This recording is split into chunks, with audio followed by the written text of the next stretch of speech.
बिस्मिल्लाहिर्रहमानिर्रहीम। अस्सलाम वालेकुम नाज़रीन गिरामी, आलू आज पूरी दुनिया में सबसे मकबूल सब्जी है। बहुत से लोगों के लिए तो आलू के बगैर जिंदगी का तस्वुर ही मुहाल है। दुनिया का हर मुल्क और हर कौम आलू के मुहिब्बों में शामिल है। अगर आलू की फसल ना हो तो दुनिया की बड़ी आबादी का वैसे ही भूख से सफाया हो जाएगा। लेकिन आलू हमेशा से इतना मकबूल नहीं था जितना आज पसंद किया जाता है, बल्कि इसने अपनी अफादियत के बायस आहिस्ता आहिस्ता शोहरत पाई और आज इस मकाम तक पहुंच गया कि दुनिया की सबसे बड़ी ग़िज़ाई ज़रूरत बन गया। आज की इस वीडियो में हम आलू की तारीख, इसकी मकबूलियत की वजह और फ्रांस में इसको अवाम में कबूलियत दिलाने के लिए उठाए गए दिलचस्प इक़दामात के बारे में आगाह करेंगे। नाज़रीन, आलू का असल वतन जनूबी अमेरिका का खित्ता इंडीज है, जहां इसे 8000 बरस से भी पहले घरेलू इस्तेमाल में लाया गया था। इसके बाद ये यहाँ मकबूल होता चला गया और मकामी लोगों की रोजमर्रा खुराक का अहम जुज़ बन गया। इस दौर में इसे खुश्क करके खास किस्म की ग़िज़ा तैयार की जाती थी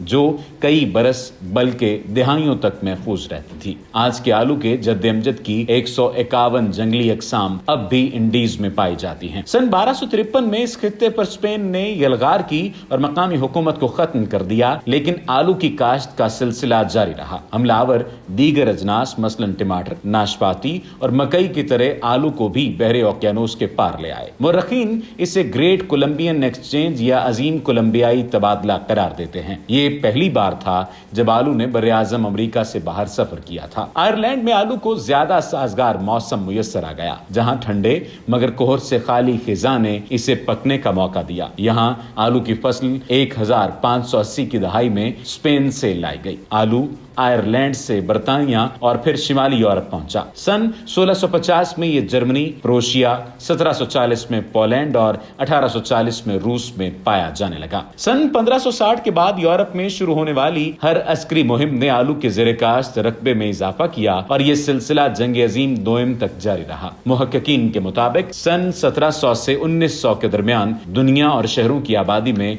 1/4 इजाफे का सबब आलू था। ये तो हुई आलू की तारीख। अब हम इस वीडियो के दूसरे हिस्से यानी आलू की मकबूलियत की वजह पर रोशनी डालेंगे। नाज़रीन, आज की दुनिया एक कानून और ज़ाब्ते के मुताबिक चलती है। कोई मुल्क किसी दूसरे पर हमला नहीं कर सकता। अगर कोई मुल्क ऐसा करता है तो वो दूसरे मुल्क के इलाकों पर कब्जा करके उन्हें अपने मुल्क में शामिल नहीं कर सकता। लेकिन दूसरी जंग अजीम से पहले ऐसा कोई तस्वुर नहीं था। उस वक्त तो बस जिसकी लाठी उसकी भैंस वाला मामला था। कोई शख्स उठता था और खुद को दुनिया का फातेह बनाने के लिए दूसरे मुल्कों पर चढ़ाई कर देता था, तो कोई लूट मार की गरज से हमले करता था। जिस वक्त ये जमाना था उस वक्त यूरोप में खुराक की कमी से निपटने के लिए आलू इंतहाई अहम साबित हुआ। अमूमी तौर पर यह होता था कि किसान जो भी फसल काश्त करते थे उस पर टैक्स या सिपाहियों को हिस्सा देना पड़ता था। लेकिन आलू एक ऐसी फसल थी जो ज़ेरे जमीन होने की वजह से हमलावरों और करप्ट एहलकारों की नजरों से छुपी रहती थी, जिसकी वजह से किसानों ने बड़ी तादाद में इसको काश्त करना शुरू कर दिया था। आलू की मकबूलियत की बड़ी वजह जंगों के दौरान खुराक की कमी से नबर्द आजमा होना था, लेकिन दूसरी अहम वजह इसकी ग़िज़ाई अफादियत भी थी। आलू में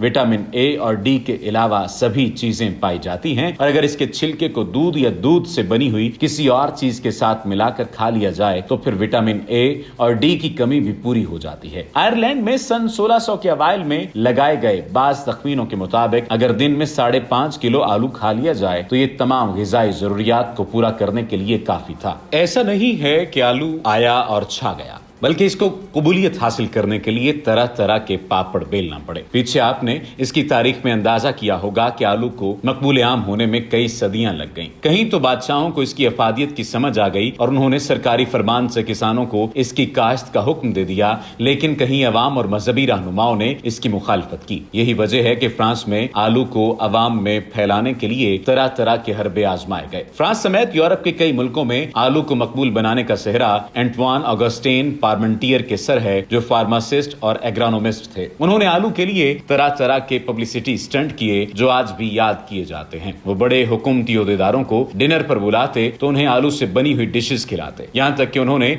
अमेरिका के बानियों में शामिल बेंजामिन फ्रैंकलिन को भी आलू खिलाए। इसके अलावा उन्होंने फ्रांस के बादशाह और मलका को आलूओं के बने हुए गुलदस्ते पेश किए। इस सब के बावजूद आलूओं को अवाम में मकबूलियत हासिल न हुई तो पार्मेंटियर ने एक मुनफरिद चाल चली जिस पर लोग आज भी بھی اس کی عقل کو داد دیتے ہیں۔ پارمنٹیئر نے آلو کا ایک فارم بنایا اور اس پر سخت سیکیورٹی کھڑی کر دی، اتنی سخت کہ کوئی پرندہ بھی پر نہ مار سکے۔ جب لوگوں نے دیکھا کہ اتنی زیادہ سیکیورٹی ہے تو سوچا کہ فارم کے اندر کوئی بہت ہی زیادہ قیمتی چیز اگائی گئی ہے۔ جب فصل تیار ہو گئی تو پارمنٹیئر جان بوجھ کر رات کو پہرا ہٹا دیتا۔ لوگوں میں تجسس تو پہلے ہی تھا، جب انہوں نے سیکیورٹی گارڈز کو غیر حاضر پایا تو آلوؤں کو چرانا شروع کر دیا۔ پارمنٹیئر کا منصوبہ بھی یہی تھا کہ کسان آلو چوری کریں تاکہ انہیں پتہ چلے کہ یہ کتنی فائدہ مند چیز ہے۔ ان کی انہی کوششوں کی وجہ سے یورپ کے کئی ملکوں میں آلو ایک متبادل غذا بن گئی اور آج کے زمانے میں آلو انسانی خوراک کا لازمی جزو بن چکے ہیں۔